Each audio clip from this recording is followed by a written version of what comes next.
Today I'm super excited to talk to you guys about the 8 forms of capital.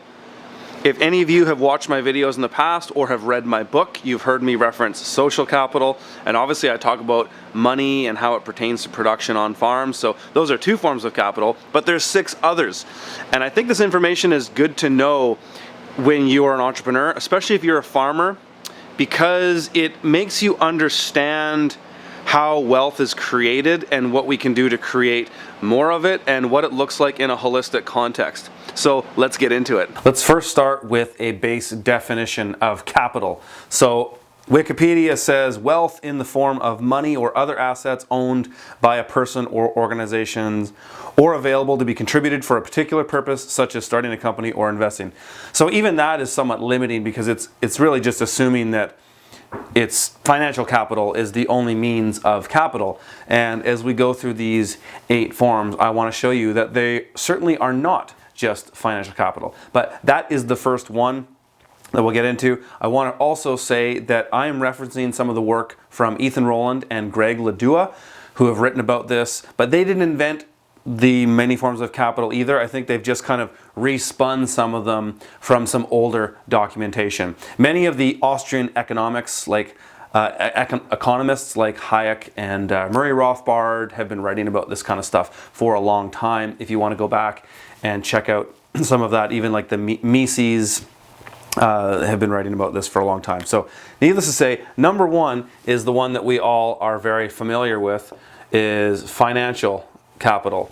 So those are the financial instruments that we all know. Cash is a form of fiat money made by government. Gold and silver are a form of money. Bitcoin is now a form of money or a financial asset.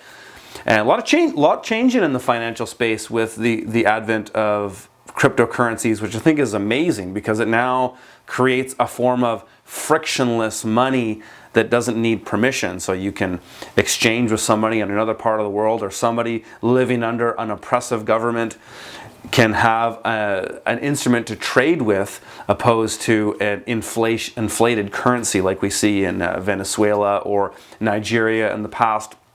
It's pretty amazing what's happening with technology and these new financial instruments. So that's a rabbit hole I could go down to. We don't need to. I think we can all understand what financial capital is.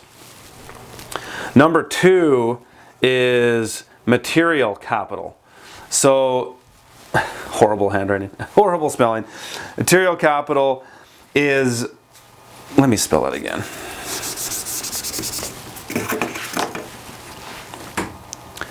Number 2,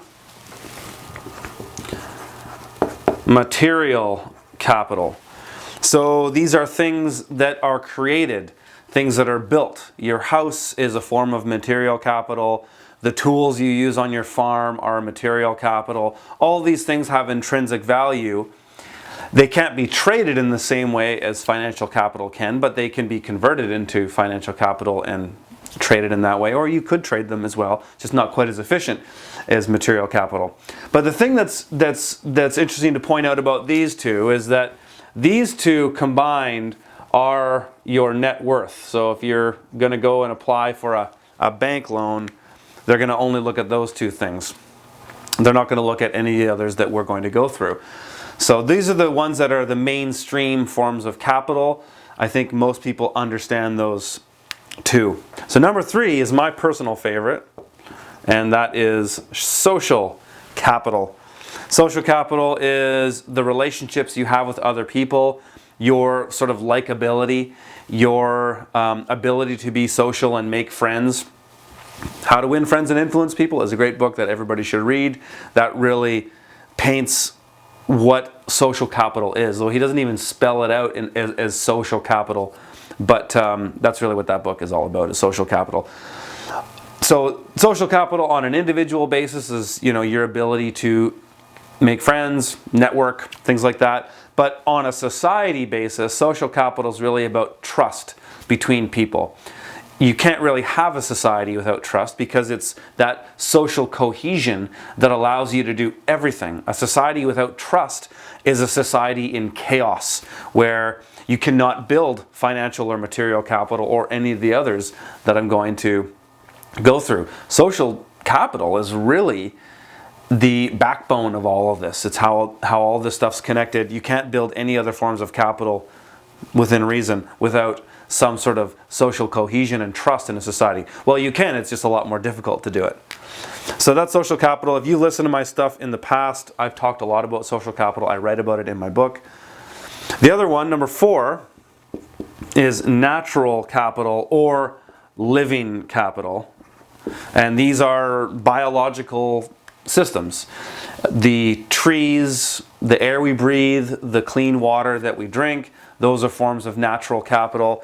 If you had a piece of real estate and you wanted to assess its true value, not just what the bank looks at, you would assess, do you have running water through the property? Do you have trees on the property? Do you have good topsoil? Topsoil is certainly an important living capital resource.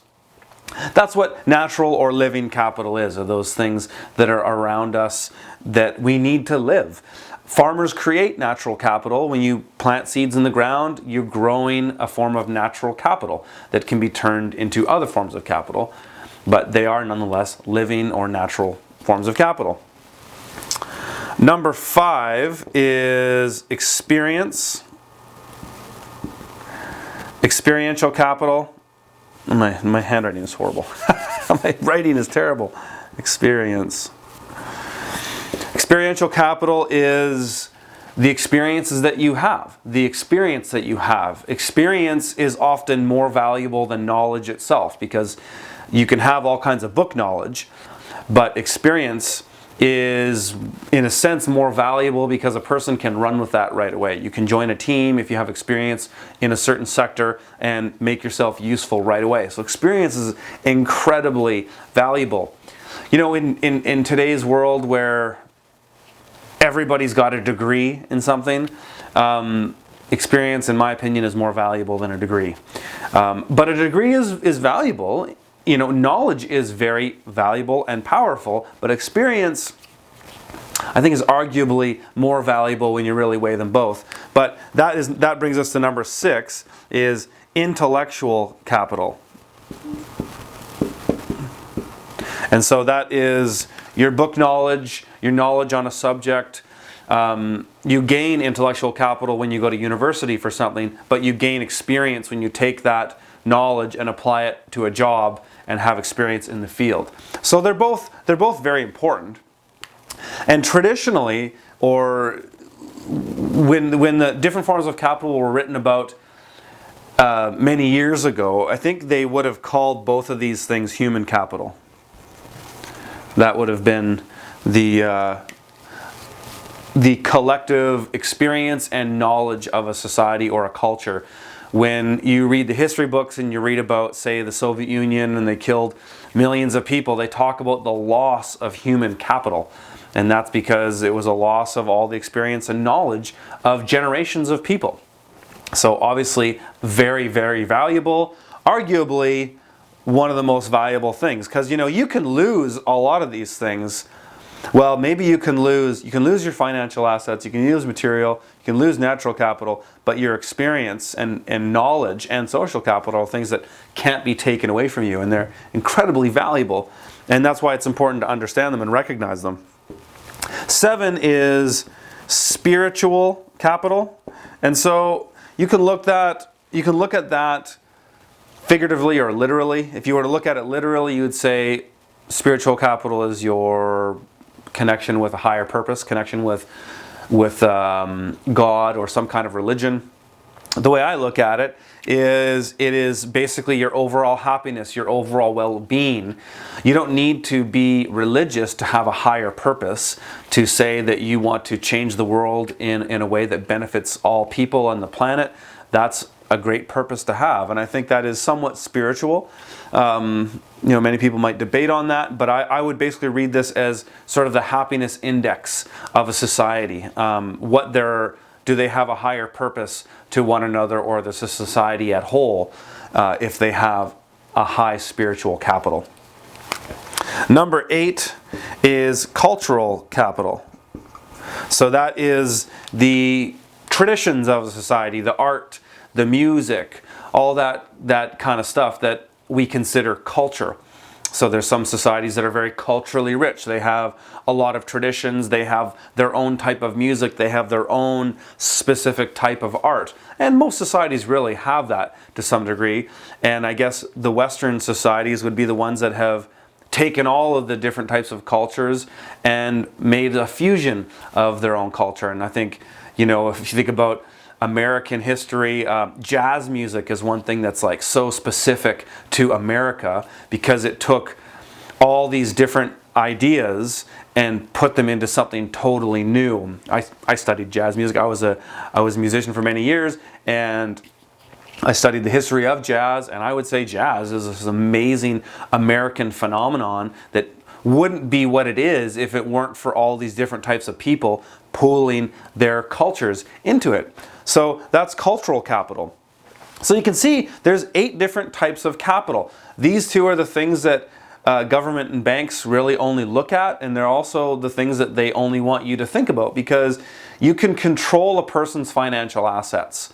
Right? A government can literally lock you out of your bank account. That's what's one really cool thing about Bitcoin and the cryptocurrency space, is that's changing that power, that's becoming more decentralized. You can also control and take a person's material assets. You can take a person's home. You can lose your home. You can have all of your stuff confiscated. Social capital would be very hard to take from a person. Social capital is intrinsic. It's something that doesn't exist in the physical world, right? It's something that's based on relationships with other people. Natural capital is a physical thing that can be taken, that can be lost. Human capital, like the experience and the intellectual capital, those things are intrinsic as well. They cannot be taken away. Same with spiritual and cultural capital. So that's what I think is very empowering about this information, is that really there's only 2 or 3 of these that have a place in the physical world. The rest of them are human experience. They're things that we share that have higher purpose, that have a higher value.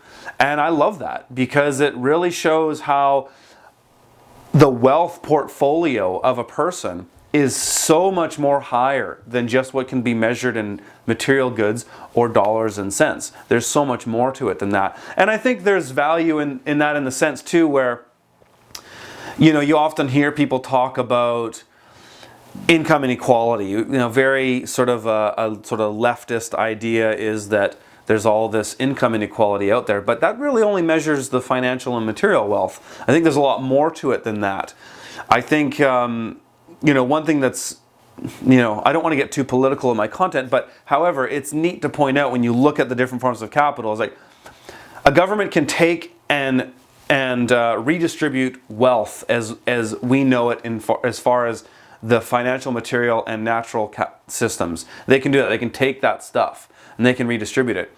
But it wouldn't be long until the people that had those things taken from them were able to rebuild their financial, material, and natural capital. Because if you have good social skills, experience, and knowledge, spiritual capital and cultural capital, those things will leverage themselves into all these other types of capital. And so I like that, because it kind of gets rid of this premise that we can create a utopia by taking material and financial capital from people and redistributing it. That's never worked in history, and it will never work, because if you take away some rich person who's very connected, you take away all their money, they still have their connections, they still have their experiences and their knowledge, their overall well-being, and their cultural capital.